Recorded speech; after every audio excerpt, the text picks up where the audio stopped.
Polícia Civil do Paraná investiga a prática de cartel no preço dos combustíveis. O grupo que atuava no tráfico de drogas e lavagem de dinheiro é acusado de movimentar, entre os anos de 2014 e 2017, mais de 140 milhões de reais. Que além de zelar por todo o processo eleitoral, a gente quer que todos saibam as regras, como funciona e impedir que alguém por desconhecimento deixe de cumprir alguma coisa ou age de uma forma errada. Desde a entrada até a saída da universidade foram muitas lutas, inclusive judiciais, para eu conseguir me formar.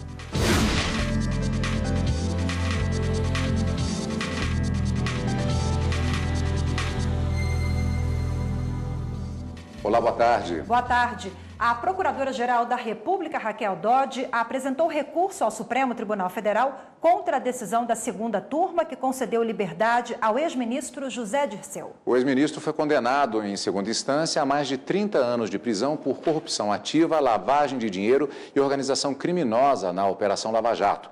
Ele já tinha começado a cumprir a pena neste ano em Curitiba. E a Polícia Civil do Paraná cumpre 20 mandados judiciais para investigar uma suposta quadrilha acusada de praticar cartel no preço dos combustíveis. E sobre esse assunto eu converso agora com o repórter Gabriel Ciafrei, que tem mais informações, né, Gabriel? Boa tarde para você.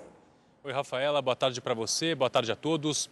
A suspeita de que os combustíveis eram vendidos já com uma determinação do preço que deveria ser colocado na bomba e repassado então aos consumidores.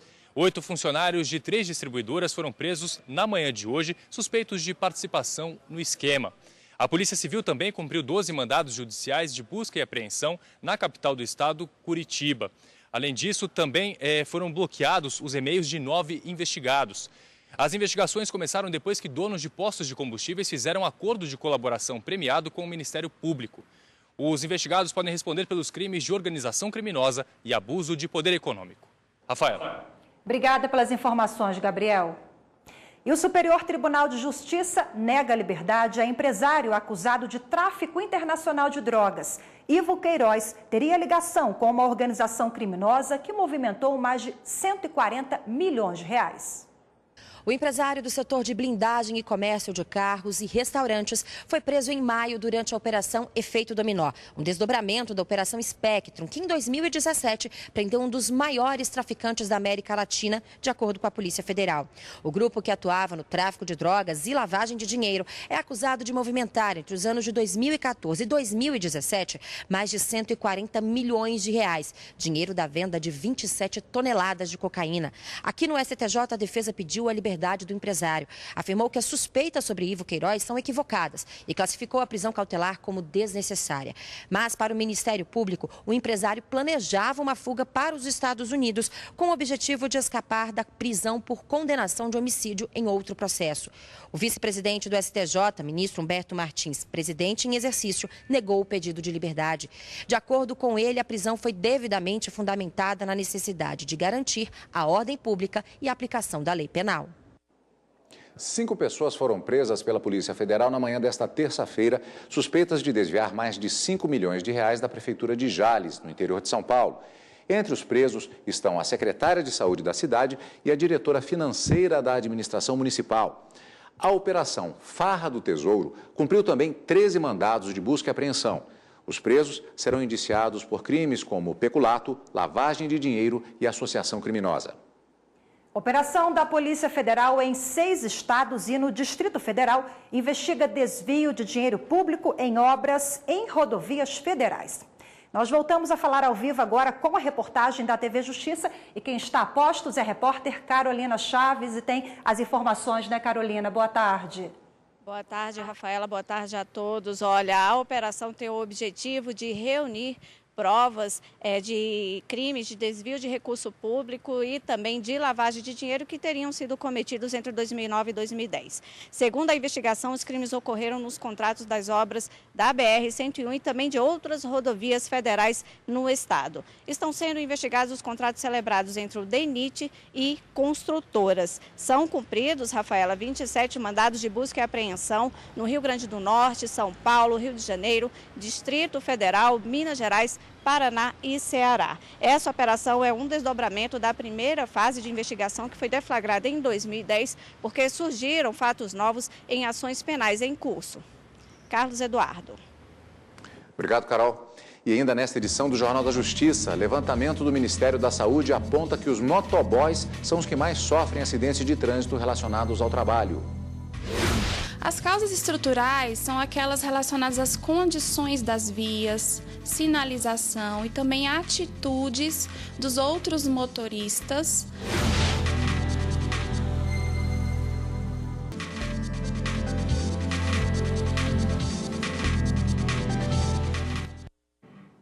Na próxima sexta e na próxima segunda-feira, o Supremo Tribunal Federal promove audiência pública sobre a descriminalização do aborto até a 12ª semana de gestação. São mais de 40 representantes dos diversos setores envolvidos na questão, entre especialistas, instituições e organizações nacionais e internacionais. Rafaela, ainda foram selecionados para contribuírem com informações para a discussão do tema, que é objeto de uma ação ajuizada pelo PSOL. A audiência começa às 8h20 da manhã. Pois é, a ministra Rosa Weber, relatora da ação, ela convocou a audiência por considerar que a discussão é um dos temas jurídicos mais sensíveis e delicados, porque envolve razões de ordem ética, moral, religiosa e de saúde pública. A audiência pública será transmitida ao vivo pela TV Justiça e pela Rádio Justiça, além do canal do STF no YouTube. Você pode acompanhar. Civil que apontou uma arma para militares que faziam escolta de comboio de viaturas da aeronáutica é condenado pelos crimes de desobediência e ameaça. O acusado conduzia uma motocicleta junto com seu primo na garupa, quando entraram na frente de caminhões que integravam o batalhão de infantaria de garantia da lei e da ordem. Eles desobedeceram a ordem para sair da frente das viaturas. Foi aí que o motociclista da aeronáutica fez uma abordagem. Nesse instante, o condutor da moto sacou uma arma e apontou para os militares. Ele foi detido e conduzido até a base aérea de Santa Cruz. O processo chegou ao Superior Tribunal Militar após recurso apelatório da Defesa e do Ministério Público Militar.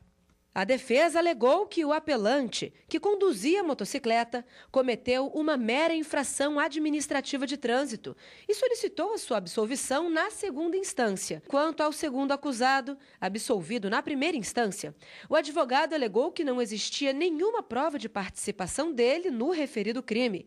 Já o Ministério Público Militar solicitou a inclusão de agravante pelo uso de arma de fogo. No Superior Tribunal Militar, o relator do processo, ministro Joseli Parente Camelo, atendeu parcialmente o apelo ministerial. Ele manteve a absolvição do civil que não conduzia a motocicleta. Sobre o acusado de sacar a arma de fogo, o réu foi sentenciado pelos crimes de desobediência, com pena de 3 meses e 15 dias de detenção, e ameaça, com pena imposta de 4 meses de detenção, com direito de recorrer em liberdade e regime prisional inicialmente aberto. E agora uma triste realidade. Em 11 anos, o número de acidentes de trânsito relacionado ao trabalho aumentou 6 vezes. E as principais vítimas são os motoboys. O levantamento realizado pelo Ministério da Saúde aponta que os motoboys são os que mais sofrem acidentes de trânsito relacionados ao trabalho. Representam 7% das quase 120 mil ocorrências registradas entre os anos de 2007 e 2016. Para chegar a esta constatação, foram consideradas as situações em que o trabalhador tem como principal função dirigir em serviço e no trajeto dele, na ida e volta ao trabalho. O número de notificações de acidentes no trânsito relacionados ao trabalho aumentou quase 6 vezes em 11 anos. Em compensação, os óbitos caíram 28%. O Ministério da Saúde considera 2 fatores como sendo a causa destes tipos de ocorrência. As causas estruturais são aquelas relacionadas às condições das vias, sinalização e também atitudes dos outros motoristas, no trânsito. Já as questões organizacionais do processo de trabalho vão estar relacionadas ao cumprimento de metas, principalmente a pressão para você cumprir metas, prazos, carga horária de trabalho, tempo para pausas, descansos e, além do mais, manutenção dos veículos.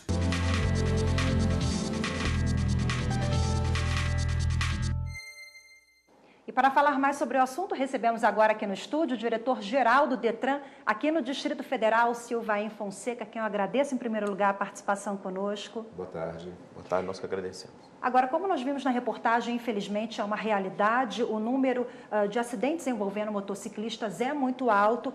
Aqui no Distrito Federal também nós temos aí 1/3 de acidentes envolvendo motoboys, né? Isso representa o quê? Imprudência, uma pressa na hora de entregar o produto, o serviço? Na verdade, no Distrito Federal, 1/3 dos acidentes, principalmente com mortes, envolve motociclista, né? Representa 11% só da frota de quase 1.800.000. Mas, na verdade, no Distrito Federal, eles não são a maioria. São aquelas pessoas que compram motocicleta para ir trabalhar, para ir para a escola, para o seu lazer. Esses, hoje, são as principais vítimas dos acidentes de motocicletas. Principais fatores que a gente chama de fator de risco. Vem álcool ou droga, infelizmente, transitar no corredor, se manter uma distância lateral e frontal de segurança.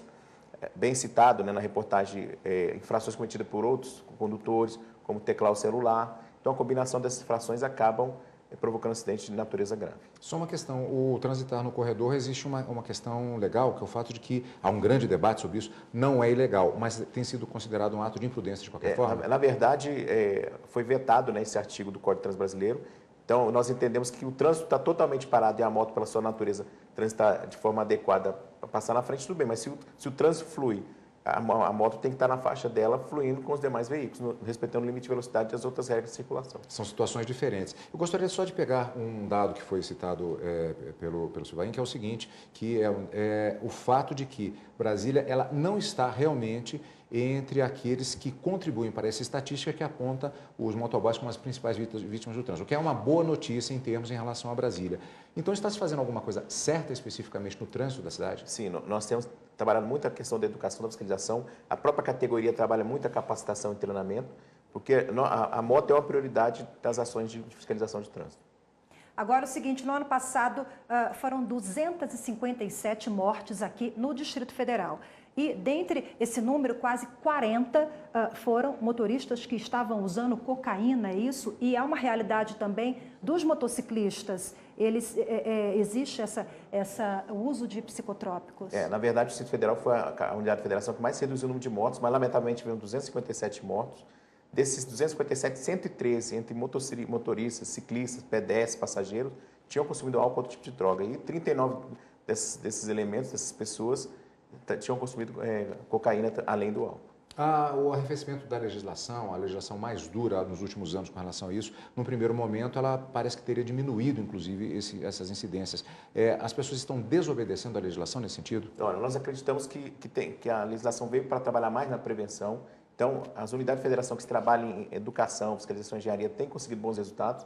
Agora, é uma constantes ações. E aqui nós percebemos que boa parte da população já entendeu, né, seja por medo de ser multada, de ser presa, mas já usa o transporte do amigo da vez, o transporte dual remunerado. Então, a gente já observa uma boa parte da população que mudou esse comportamento. Agora, infelizmente, nós temos vários condutores que continuam bebendo e dirigindo. Agora são vários condutores também que continuam dirigindo e falando ao celular, às vezes digitando ali mensagens, né? No WhatsApp, a gente vê um pouquinho de tudo. Eu já vi uma pessoa lendo também, Sim. Tem de tudo, né? Agora, celular é preocupante, né? Na verdade, desde que as redes sociais foram para o celular, a coisa complicou. Tanto é que deixou de ser uma multa média, passou a ser gravíssima, pelo risco que foi aumentado com as redes sociais no celular. As pessoas hoje teclam, esquecem que está na condição do veículo, e nós temos vários acidentes provocadores, desde colisão em faixa de pedestre, sair da faixa, a pessoa passa a ter um comportamento como se tivesse ingerido álcool. Multa alta. Hoje passou a ser uma multa gravíssima, 7 pontos de habilitação, R$ 293,47. Algumas dessas pessoas acabam causando um acidente e ainda quando você vai, ou a gente vai conferir, a carteira dela está vencida, o que acaba sendo uma agravante. Muita gente tem entrado nessa situação? Lamentavelmente, nas operações, a gente tem abordado um número de pessoas que está com a carteira vencida, né? Passa muito tempo ali no bolso, não usa como documento de identidade, quando é abordado é surpreendido. Então é importante que as pessoas procurem ver o vencimento da sua carteira. Após o vencimento que está ali no documento, ele tem mais 30 dias para poder transitar e fazer os seus exames de renovação da carteira de motorista. Agora, motociclista sem carteira, é um número alto ainda? é uma realidade? Eles têm a penalidade é maior? Na verdade, as pessoas primeiro compram a moto e depois pensam em tirar a carteira, né? Então, hoje, de cada 10 motociclistas que são parados no Distrito Federal, 4 são inabilitados.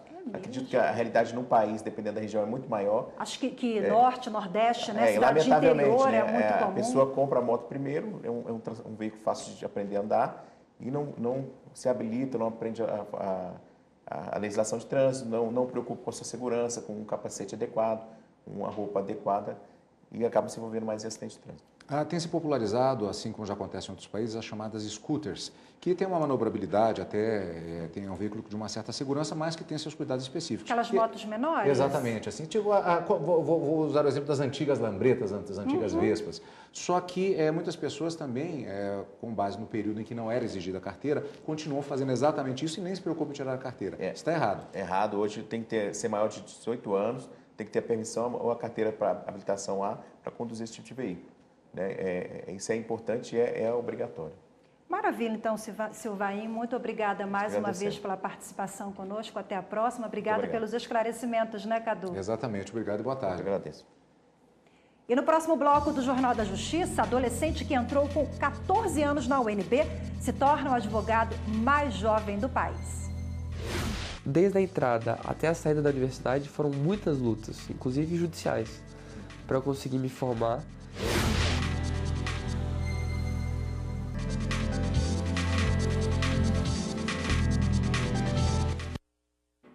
E para deixar a vida mais organizada, muita gente recorre a planilhas, listas e calendários. E na Justiça Eleitoral não é diferente, não. Em ano de eleição, todas as datas importantes para candidatos, partidos, eleitores e servidores estão reunidas em um só documento.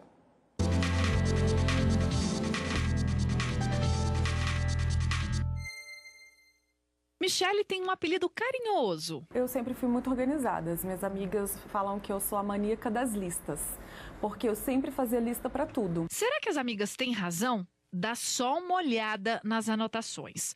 Contas de casa, atividades da semana, lembretes, aniversários, cardápio da semana.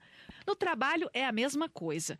Todas as tarefas registradas em planilhas. Pensando nisso, nasceu o calendário eleitoral. A ideia foi organizar todos os prazos e assuntos sobre as eleições por mês, dia e ano. Tudo para facilitar para servidores, candidatos e cidadãos. O calendário eleitoral é uma norma, que o TSE aprova para a eleição, só que ele tem o objetivo de ter a ordem cronológica de todos os marcos legais que estão em resoluções nossas, na legislação mesmo, na Lei das Eleições 9.504, no Código Eleitoral, só que ele apresenta isso de uma forma cronológica, com todos os marcos e datas importantes. O calendário está publicado no site do Tribunal Superior Eleitoral, em eleições. Por exemplo, vamos saber os prazos de agosto.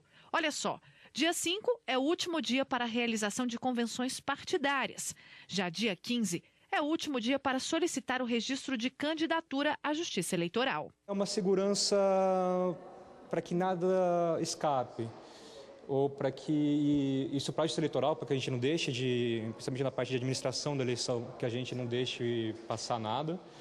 E para os candidatos, para os eleitores, para os partidos, é uma forma da Justiça Eleitoral da gente tornar o mais transparente possível.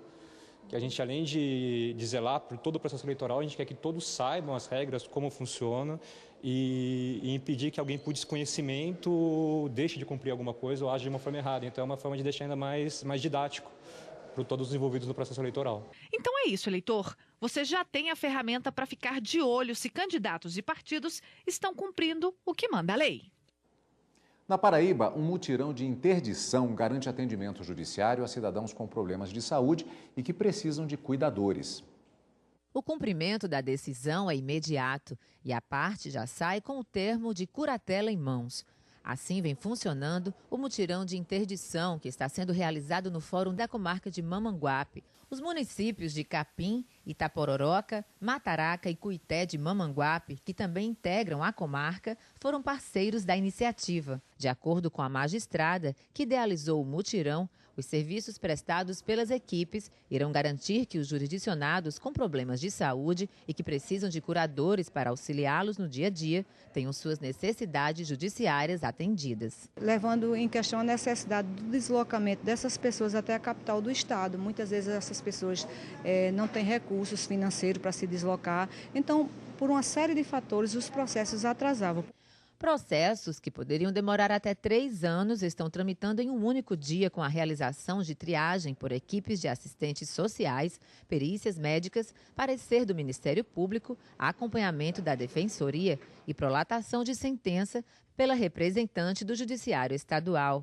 Nos 3 primeiros dias de mutirão, já foram prolatadas 84 sentenças. Aqui nós estamos atendendo 40 processos dia, então são 40 decisões dia. Então, isso é um número bem significativo que nós não iríamos conseguir se nós não tivéssemos nesse mutirão. Com 4 processos de clientes inseridos na pauta do mutirão de interdição, o advogado Wellington Nóbrega relatou que alguns casos que vem acompanhando estavam há 1 ano e meio em tramitação, enquanto que outros deram entrada este ano. Devido a esse mutirão, facilitou bastante a vida tanto do advogado quanto dos próprios jurisdicionados, que são os autores das ações. O presidente do TJPB disse ter ficado feliz ao constatar a grandiosidade da ação e a importância de cunho social. Todo o procedimento que demora muito tempo por conta das dificuldades, até de conseguir médicos, etc., especialistas nessa área, ela conseguiu concentrar tudo num local só e resolver várias questões que estavam pendentes há bastante tempo. Para garantir a proteção integral de crianças e adolescentes acolhidos em abrigos, o Judiciário Gaúcho promove projetos voltados à adoção tardia ou de difícil colocação. Vai lá entre as iniciativas um aplicativo para celular com fotos e vídeos de jovens aptos para adoção. Dados estatísticos sobre a situação de crianças e adolescentes demonstram que o Rio Grande do Sul é o 3º estado com maior número de abrigados, ficando atrás só de São Paulo e Minas Gerais. Dos 4.800 acolhidos em instituições, 620 já estão aptos a serem adotados. Porém, 88% deles têm idades entre 11 e 17 anos. E 90% das pessoas que pretendem adotar deseja crianças até no máximo 6 anos de idade. O resultado são adolescentes que já estão quase entrando na vida adulta e permanecem abrigados desde a infância. O problema é de difícil solução. Por isso, o Judiciário Gaúcho convocou especialistas para debater o tema nesta audiência pública. A ideia é dar mais visibilidade a essas crianças e adolescentes de difícil colocação, facilitando assim possíveis adoções. Crianças que não são vistas, não são lembradas quanto aquelas que o são. Foi com esse pensamento que a Corregedora-Geral da Justiça defendeu uma tática de busca por crianças e adolescentes mais ativa. Que é o da sensibilização, da relação, do estabelecimento de uma relação de empatia entre essas crianças de difícil adoção e as pessoas da população em geral. A magistrada anunciou o lançamento do aplicativo de celular que vai dar oportunidade de pessoas habilitadas no Cadastro Nacional de Adoção acessarem vídeos, fotos, cartas e desenhos de jovens aptos à adoção. E vai contemplar, então, esta nova técnica que é chamada de busca ativa, para não apenas ficarmos aguardando que as pessoas interessadas procurem o judiciário para manifestar o seu desejo de adotar, mas para que nós também possamos estimulá-las a enxergar a adoção, enxergar a adoção como uma opção bacana, interessante, do ponto de vista da existência e da humanidade da pessoa. E a nova ferramenta será lançada no dia 10 de agosto, às 14h, na Fundação Pão dos Pobres, em Porto Alegre. Aos 18 anos, um garoto de Brasília se torna o advogado mais jovem do país. Matheus Costa Ribeiro entrou na UNB com apenas 14 anos de idade e concluiu a graduação em 4 anos. Meu nome é Matheus de Lima Costa Ribeiro. Eu tenho 18 anos e eu sou advogado. Isso mesmo, 18 anos e formado em Direito. O momento marcante na vida do Matheus está registrado nas fotos. Foram tiradas semana passada durante a cerimônia de entrega do certificado da OAB. desde a entrada até a saída da universidade foram muitas lutas, inclusive judiciais, para eu conseguir me formar. E então a cerimônia ela é um momento de alívio em que você pode respirar e dizer, consegui. Para entender melhor essa história, é preciso voltar a 2014, quando ainda estava no ensino fundamental. À época, com 14 anos, o Matheus já sabia qual carreira queria seguir, muito pela convivência com os pais e os tios, também formados em Direito. Com as boas notas na escola e a aprovação no vestibular da Universidade de Brasília, a família decidiu buscar na Justiça uma liminar que permitisse ao Matheus iniciar a graduação. A Justiça autorizou a matrícula no curso de Direito, mas com uma condição. Antes, ele teria que concluir os ensinos fundamental e médio em 24 horas após a decisão. Esse prazo existia porque a matrícula na UNB ia acabar. E a UNB exigia que eu tivesse o diploma no momento da matrícula. Então eu tive que correr com as provas para pegar esse diploma do ensino médio. O irmão mais velho do Matheus também é advogado. E a irmã mais nova está se formando, mas já foi aprovada no exame da Ordem dos Advogados do Brasil. À espera da carteira definitiva da OAB, o Matheus faz planos para o futuro. Eu acho que eu quero manter na minha vida 2 eixos principais, que é o eixo acadêmico da vida universitária e o eixo profissional. O eixo acadêmico significa fazer mestrado, doutorado, ser professor talvez, daqui a 10 anos, algo do tipo. E o eixo profissional significa começar a advogar. A vida, portanto, se abre plenamente a partir daí. Boa sorte para o Matheus. Agora, em 24 horas, né? O Matheus conseguiu fazer todo ali o ensino médio e está apto a entrar na UNB. Boa sorte. Realmente, altas habilidades. Ferramentas ele já tem. Com certeza. O Jornal da Justiça, primeira edição de hoje, está terminando. Uma boa tarde para você e até amanhã. Boa tarde, até amanhã e continue com a programação da TV Justiça.